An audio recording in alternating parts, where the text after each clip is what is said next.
Today we explain how to buy shares of Loop Industries Inc., ticker Loop, which is listed on NASDAQ. Loop develops recycling technology for PET plastics.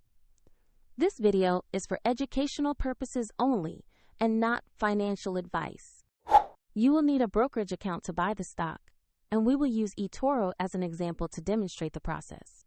After signing up, you must verify your account, usually with an ID document, and add funds before you can make a purchase.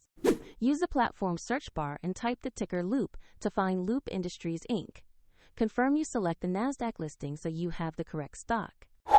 Open the stock page to view basic company information and the price chart for context. Double-check the company name and ticker on the page to ensure it is the right asset. Click the Buy or Trade button, enter the amount you want to invest, then carefully review and confirm the order details. If the market is closed, the order will execute when it reopens, and if you lack sufficient funds, the platform will prompt you to add money before confirming. After the trade completes, your Loop position will appear in your portfolio for monitoring. A link to the eToro platform is available in the description if you want to review the example steps.